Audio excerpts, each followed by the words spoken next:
रायला, तुम्हें जो hair style पसंद हो तुम करवा लो, मुझे एडोब फोटोशॉप नहीं आता। अच्छा ठीक है, तुम बाहर जाकर बैठो, मुझे कुछ काम है। देखिए, अगर आपने लास्ट टाइम की मेरी तल्ख गुफ्तगू के लिए मुझे डांटने के लिए कॉल किया तो मैं पहले ही माजरत कर लेती हूँ, लेकिन आप मेरी जगह आकर भी तो देखें। सुना था कि दुनिया गोल है, मगर आज इस बात पर यकीन भी आ गया। उस लड़की का मर्डर हुआ था ना। कैसी ये कसौटी है, जिंदगी ये झूठी है, मुझसे क्यों रूठी है, ऐ खुदा लगे मजबूरी है, जीना भी जरूरी है, दर्द से पूरी है, ऐ खुदा।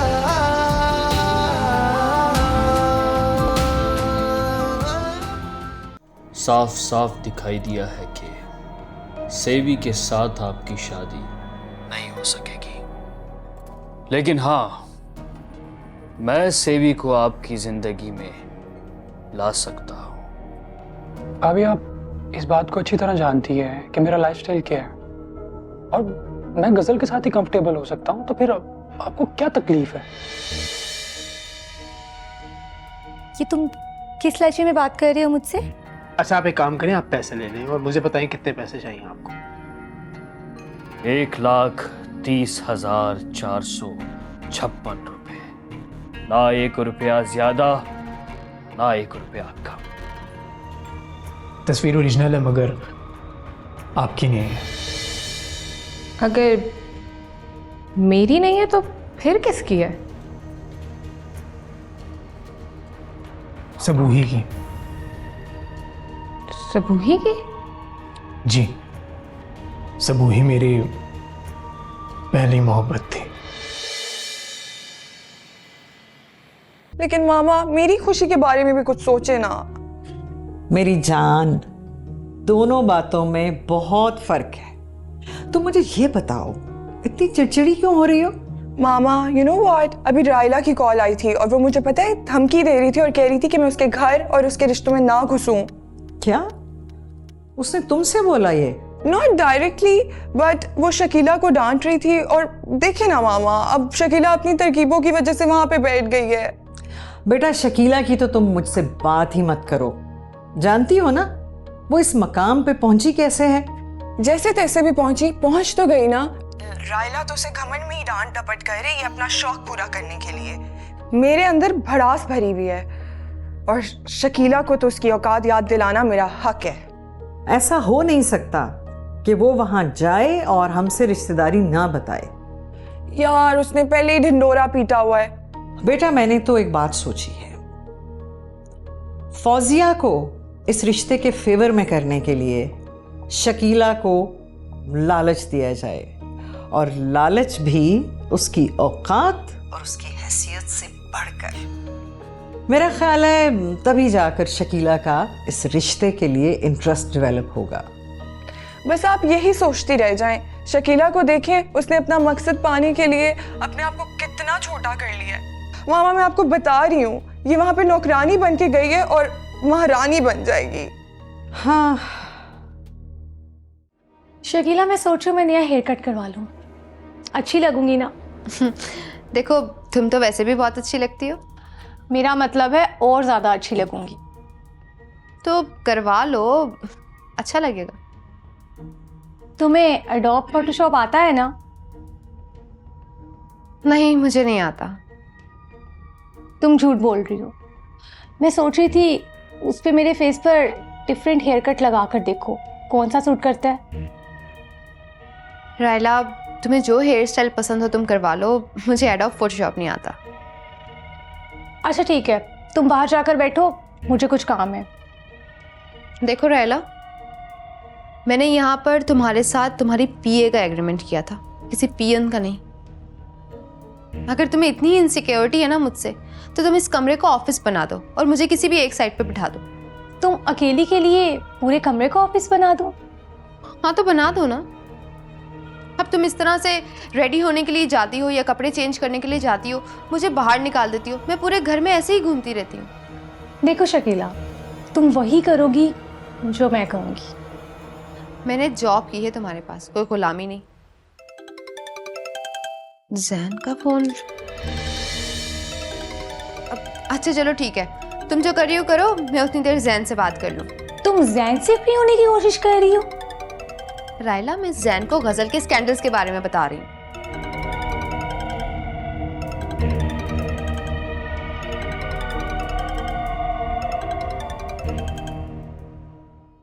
हाँ जैन, जो बात आप समझाना चाह रही थी वो मैं समझ चुका हूँ। कौन सी बात? यही कि मैंने अपने करियर की मोमबत्ती खुले में रखी हुई है। गुड। लेकिन मुझे अब आपसे और इन्फॉर्मेशन चाहिए। अब 1 सेकेंड, तुम एडवाइस को इन्फॉर्मेशन कह रहे हो राइट? मैंने इन्फॉर्मेशन ही कहा है, रही बात एडवाइस की, जो जी में आएगा वो मैं आपसे ले लूँगा। फिलहाल आप मुझे ये बताएं कि सेवी भाई और क्या क्या चाहते हैं। अब देखो, अभी मैं ड्यूटी पर हूँ, इस वक्त इतनी डिटेल में बात नहीं कर सकती। रायला रेस्ट रूम से आ चुकी है, मुझे जाना होगा। मैं तुमसे रात में बात करती हूँ। नहीं, फ़ोन पर नहीं, मुझे तुमसे मिलकर बात करनी है। शकीला, आप आ भी जाओ। अब ओके जैन, मैं तुमसे बाद में बात करती हूँ। Okay bye. हटती हूँ।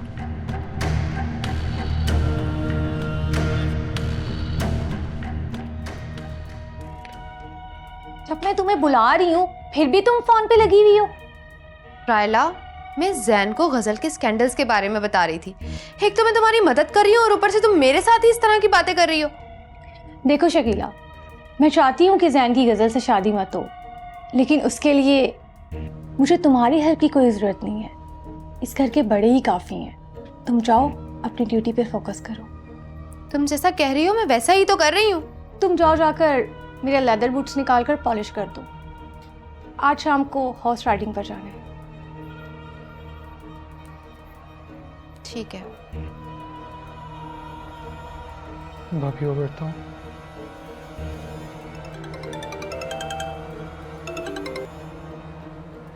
हेलो जैन। हेलो भाभी। 1 मिनट।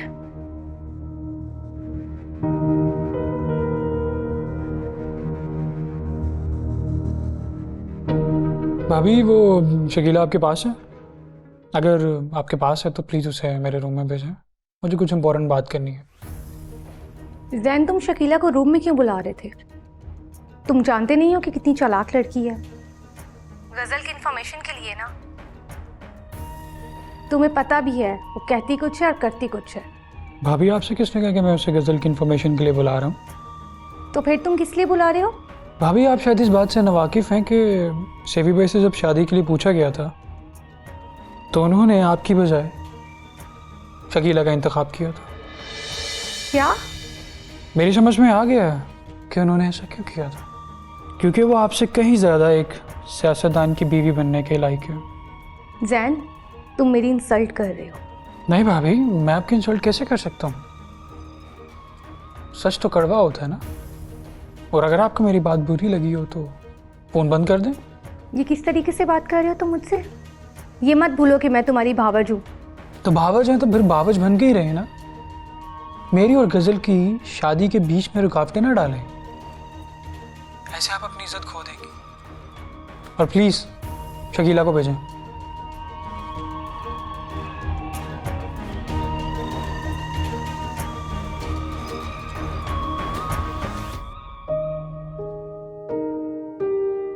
तो ये है मेरा छोटा सा घर।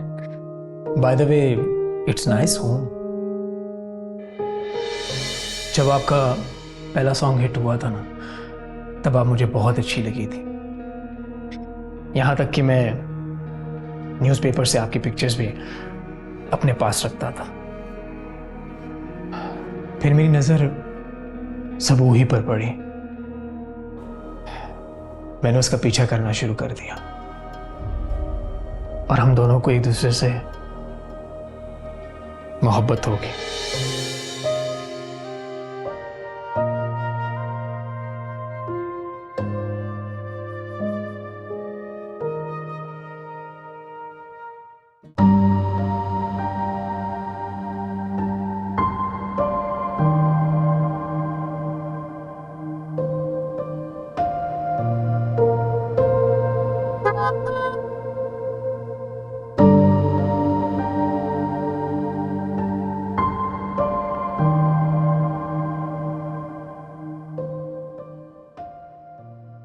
भाईजान आपके पास 50 का चेंज होगा? जी मिल जाए।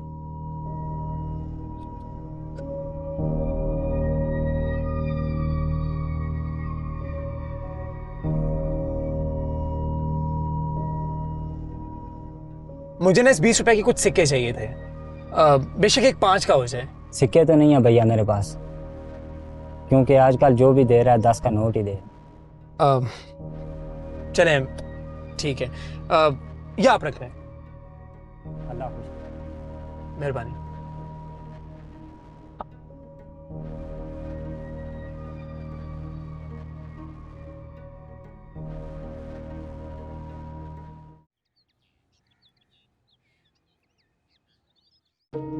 मैं गजल से बहुत तंग हूं। अब क्या कर दिया उसने? क्या कर दिया? एस्थेटिक का कहा था उसने और प्लास्टिक सर्जरी करवा के आ गई है। प्लास्टिक सर्जरी क्या मतलब? प्लास्टिक सर्जरी का मतलब ये है कि वो अपना पूरा फेस, पूरी शक्ल चेंज करवा के आ गई है। पूरी शक्ल चेंज करवा ली? क्या मतलब? मैं अभी बुलाती हूं उसे, आप खुद देख लीजिएगा। गजल, गजल, आना जरा इधर। अस्सलाम वालेकुम पापा।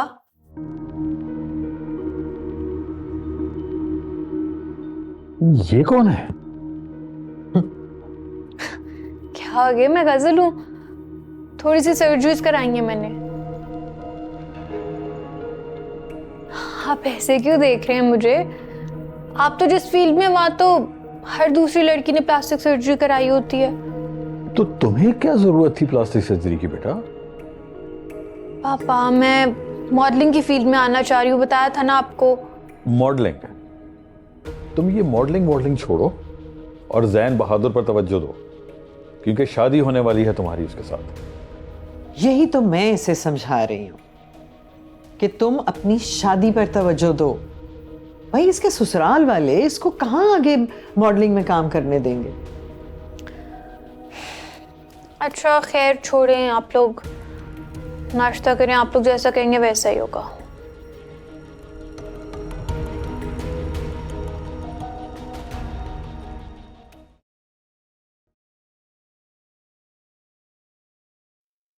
रायला बता रही थी कि आप मुझे बुला रहे हैं। आज जिस तरह आप मुझसे बात करते करते चली जाती है ना, मेरी ईगो हर्ट होती है। मैं और क्या करूं जैन? रायला ने मुझे किसी से भी बात करने से मना किया है और पता नहीं किस तरह मैंने बात बनाकर नूर बहादुर साहब को कन्विंस किया ताकि मैं उनके कुछ काम कर सकूं। मुझे भी आपने कुछ इस तरह की बात की थी ना। कौन सी बात? देखिए, मुझसे जो भी बात करना सीधी तरह से करिएगा। आपने मुझे भाई की थकन का एहसास दिलाया और मुझे मेरे बेनिफिट्स पर फोकस करना सिखाया। देखें, आप जो भी समझें, लेकिन बात तो आपके ही हक में जाती है ना। मैंने कहा ना सीधी बात करें। देखिए, मैं सैबी से प्यार करती हूँ, इसीलिए उसका एक दुख आपको बताया। और फिर अगर आप वाकई अपनी जिम्मेदारियों को समझते हैं तो फिर इसमें हर्जी क्या है? आपने मुझे ये नहीं जताया कि भाई मुझे खुद से आगे नहीं देख सकते। नहीं तो मैंने तो ऐसा बिल्कुल कुछ नहीं कहा। देखिए, आपकी बातों से तो साफ वाज़िह है कि आप खुलकर बात करना नहीं चाहती, लेकिन मेरी समझ में जहां तक आया है कि भाई मुझे पैम्पर कर रहे हैं ताकि मैं अपने करियर पर फोकस ना करूं और अयाशियों में पढ़कर खराब हो जाऊं। देखें जैन, अपने भाई की नीयत पे शक मत करें। सैबी तो बस इतना चाहते हैं कि तुम अपनी जिम्मेदारियों को समझो और ये नालायकियां छोड़ दो। तुम्हें इस बात का अंदाजा है कि बाहर सब क्या कहते हैं? लोग कहते हैं कि एक भाई इतना लायक और दूसरा भाई इतना नालायक। अब तो मुझे साफ लग रहा है कि आप ये जानबूझकर खुद कह रही हैं और नाम भाई का लगा रही हैं। अच्छा ठीक है, आप ऐसा करें कि सैबी की तरह रोज सुबह जल्दी उठा करें और अपने डैड के साथ मीटिंग्स अटेंड किया करें। जैसे सैबी अपने फादर के ऊपर आई हुई हर बला को अपनी पीआर के जरिए ख़त्म कर देता है, इसी तरह आप भी अपनी पीआर बनाएं और अपने फादर का साथ दें। जितना मैं बात को समझाऊं भाई मुझे पीआर नहीं बनाने देंगे। मैं भी तो यही बात समझा रही हूँ आपको कि अगर आपको सेवी खुश दिली से वेलकम करे और ये सब चीज़ें सिखाए तो आप समझ जाइएगा कि ये सब बातें मेरे और सेवी की डिस्कशन के बाद हो रही हैं। और अगर आपको लगे कि सेवी आपको वेलकम नहीं कर रहा और इग्नोर कर रहा है तो ये सब बातें मैं अपनी तरफ से कर रही हूँ। ठीक है। अच्छा मैं जाऊं? रायला मेरी बेइज्जती करती है। आपको पता है उसे तो बस मुझे जलील करने का कोई ना कोई मौका चाहिए होता है। 2 मिनट और, मुझे गजल के बारे में बात करनी है। देखें जैन, आप गजल से शादी मत करें। वो मेरी कज़न है, मेरी रिश्तेदार है, मैं बहुत अच्छी तरह उसे जानती हूँ। उसके बहुत सारे लड़कों के साथ अफेयर्स रह चुके हैं। लेकिन मेरी समझ में नहीं आ रहा कि रायला भाभी क्यों रुकावट डाल रही हैं। क्या यही वजह है? रायला किसी को अपने बराबर आते हुए नहीं देख सकती और बस इसीलिए गजल भी आपसे शादी कर रही है और रायला भी इसीलिए आपको रोक रही है। अब मैं जाऊं? ठीक है जो।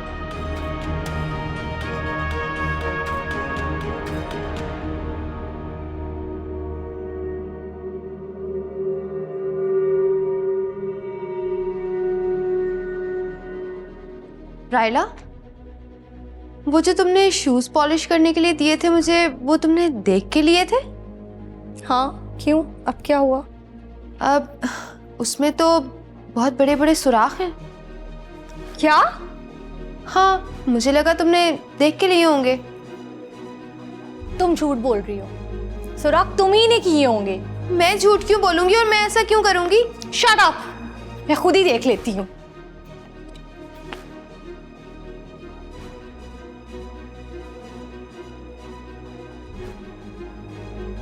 सुराख तो मैं नहीं किए थे।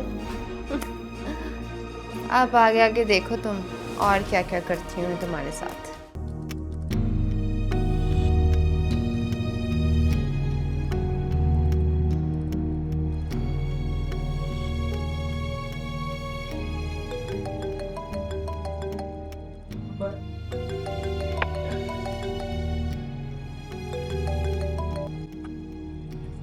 हेलो। बोल बेटा, नूर बहादुर बात कर रहा हूँ। कुछ वक्त है तुम्हारे पास बात करने के लिए? देखें, अगर आपने लास्ट टाइम की मेरी तल्ख गुफ्तगू के लिए मुझे डांटने के लिए कॉल किया तो मैं पहले ही माजरत कर लेती हूँ, लेकिन आप मेरी जगह आकर भी तो देखें। सोचने का वक्त गुजर चुका है खुल्द। मैंने तुम्हारा हुक्म मानने का फैसला कर लिया। तुम्हारे अल्फाज के इंतखाब और रहा। लहजे की सख्ती ने मुझे इस बात पर मजबूर कर दिया है कि अब मैं वहां ना हूं और ना ही सारा वहां रहे। आप खुद ही बताएं, आपसे कड़वी बातें ना करूं तो क्या करूं? लोग कहते हैं कि मेरी माँ की तलाक की वजह आप हैं। जो लोग ये कह रहे हैं ना खुल्द बेटा, उनके कमीनेपन के मैं तुम्हें 25 सबक दे सकता हूँ। जो भी हुआ, लेकिन एक मासूम बच्ची से आपकी वजह से उसका बाप छिना है और अब आप माँ भी छीन रहे हैं। खुल्द बेटा, मैंने इस वक्त तुम्हें किसी और बात के लिए फोन किया था। बड़ी हैरत हुई है मुझे ये सुनकर। क्या बात? तुमने गजल को जैन से शादी पर इंसिस्ट किया और उसे ये वजह बताई कि इस शादी के बाद तुम और सारा इस घर में आ जा सकोगी। वो तो बहुत पुरानी बात हो गई है। पुरानी ही सही, लेकिन ताज्जुब की बात तो है ना कि तुम जैन को भाई कहकर बहनों की तरह जिद कर रही हो। मेरे साथ तमीज से बात भी नहीं की जा रही। मैंने आपसे जितनी भी बदतमीजी की थी, इसकी वजह यही थी कि मुझे अच्छा नहीं लगता आप लोगों का यूं छुप छुप के मिलना। मैं ये चाहती हूँ कि आप निकाह डिक्लेयर करें। तो तैयार हो गया था बेटा, बस थोड़ी सी मोहलत ही तो मांगी थी और आखिरकार मैंने सारा को साथ रखने के लिए घर ले ही लिया। मगर ये बात बहुत पुरानी हो चुकी है। अब मेरा सगा बाप मेरी माँ से दोबारा निकाह करना चाहता है। ये मुमकिन नहीं है खुल्द। निकाल दो इस बात को अपने दिमाग से। सिर्फ एक ही सूरत में मैं सारा को तलाक दूंगा, जब वो दिल से मुझसे तलाक मांगेगी। और ये मैं पहले ही कह चुकी हूँ मामा को कि बोलो, चुप क्यों हो गई? आप मामा को आजमाइशों से क्यों गुजार रही हैं? खुद क्यों नहीं गुजर रहे? क्या मतलब?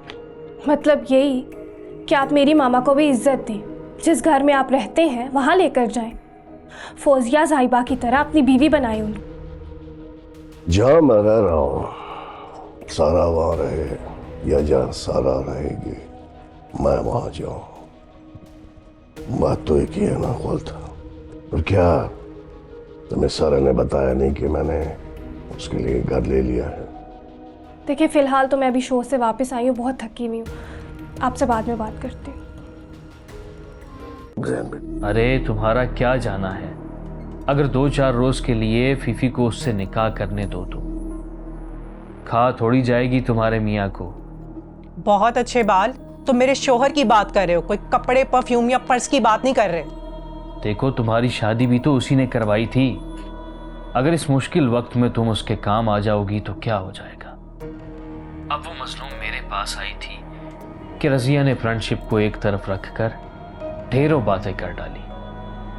वो और मजलूम हराफा औरत है, वो पूरी मार्केट जानती है उसको। और तुम्हारे पास वो किस लिए आई थी? मुझ पे काला इल्म करवाने के लिए? ना ना, वो तो सिर्फ इतना कह रही थी कि मैं तुम्हें कन्विंस करूं। और हफ्ते 2 हफ्ते की ही तो बात है। भले तुम शकील को अपने पास ही रखना, मगर बस। देखो बाल, दोबारा तुमने मुझसे ये बात नहीं करनी, और फीफी से जाकर तो मैं खुद बात करती हूँ।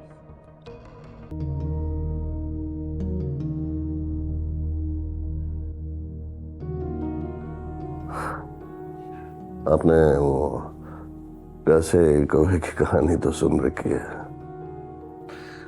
जी बिल्कुल।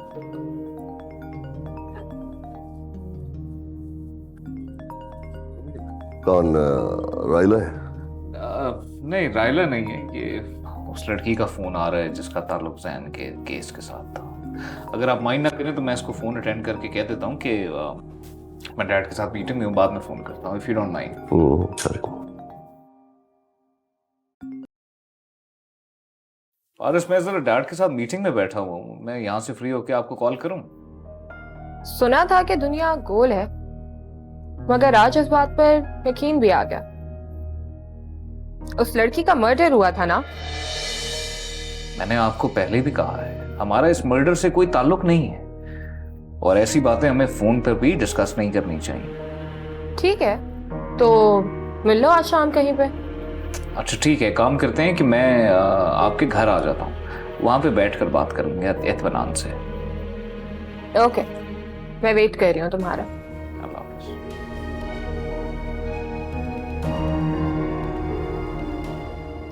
लगता है बाबा बाल ने पढ़ाई शुरू कर दी। सभी ने आज किसी वीआईपी जगह बुलाने के बजाय खुद मेरे घर आने की बात की है।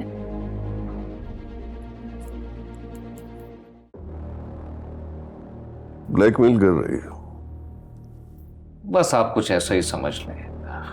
क्या कह रही थी मर्डर के बारे में? कुछ खास नहीं कह रही थी। इसकी शक्ल जो है वो उस लड़की से बहुत मिलती थी, शायद इसका अंदाजा ऐसे भी हो गया है।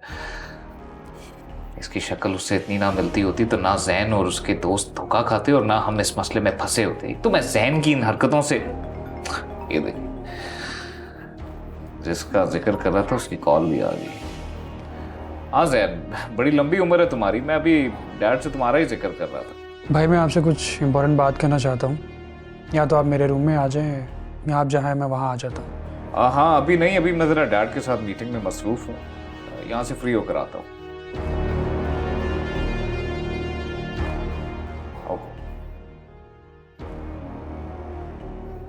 मेरा ख्याल ये है कि पारस मुझसे और पैसे मांगेगी, मैं उसको 50,000 रुपये दे दूंगा और थोड़े दिनों तक उसका मुंह बंद रहेगा।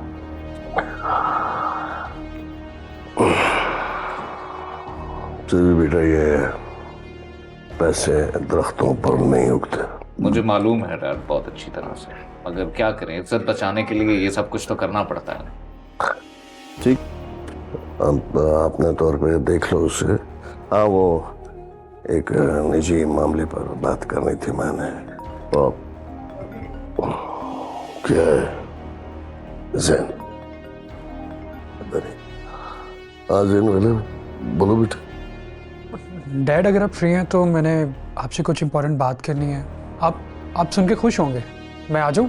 जैन बेटा, अभी सभी भाई ने आपको बताया कि हम एक मीटिंग में हैं। तो क्या मैं मीटिंग में शामिल नहीं हो सकता डैड? क्या मैं इस घर का मेंबर नहीं हूँ?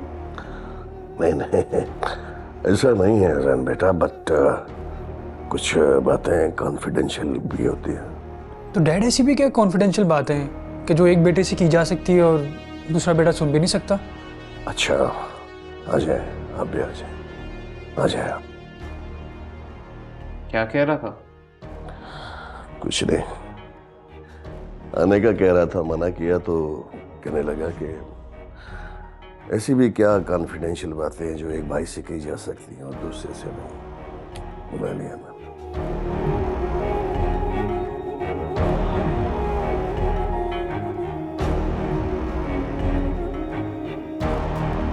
जैन को समझाया था, मगर चले कोई बात नहीं। वो आपने कोई बात करनी थी? हाँ, असल आने दो जैन को भी, फिर बात करते हैं। जैसे आपकी मर्जी। हाँ वो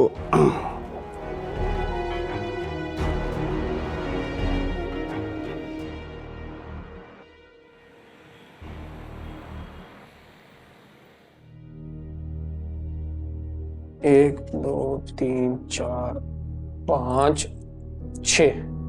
ये ले, आपकी इन सिक्कों की वजह से मैं बहुत ज्यादा ख्वार हूँ। आप तो अच्छे से जानते हैं कि आजकल फकीरों के पास भी सिक्के नहीं होते।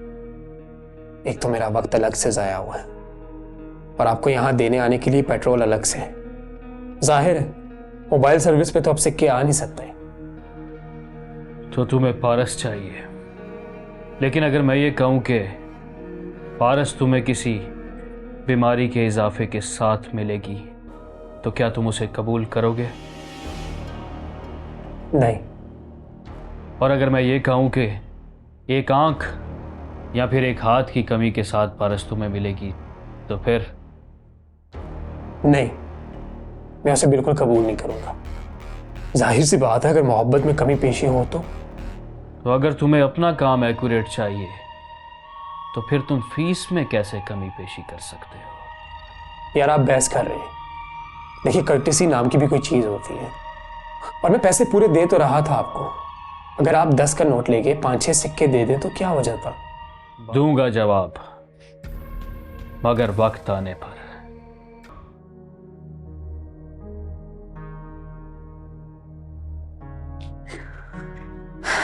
रायला, मेरे वर्किंग आवर्स कंप्लीट हो गए हैं, अब मैं घर जाऊं?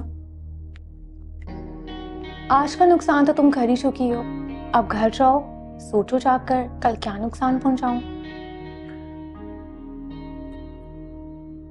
कुछ नुकसान इंसान की किस्मत में लिखे होते हैं, एक नहीं तो दूसरा पहुंचा ही देता है।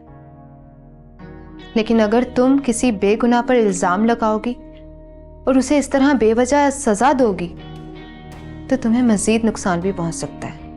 बेगुनाह? और तुम पहले भी कुछ अच्छा नहीं करती थी, लेकिन तुम इतनी नेगेटिव हो ये मुझे नहीं पता था। देखो, अब तुम जो कुछ कहना चाहती हो कह दो, लेकिन मैंने कुछ भी जानबूझ के नहीं किया।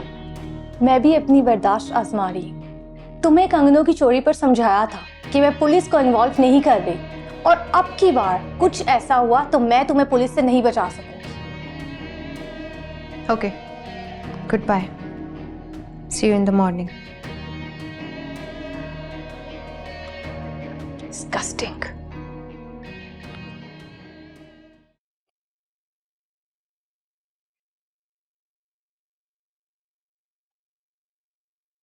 हेलो। हाँ बेटे। मम्मा, मुझे आपसे एक बहुत ज़रूरी बात करनी थी। हाँ हाँ बोलो, जल्दी करो बेटा, मुझे एक मीटिंग में जाना है। मगर आप प्रॉमिस करें आप एकदम से फैसला नहीं लेंगी और थोड़ा सोच के जवाब देंगी मुझे। गॉड से गजल, कम ऑन, जल्दी बताओ। मम्मा, जैन कह रहे कि हम लोग सादगी से निकाह कर लेते हैं। What?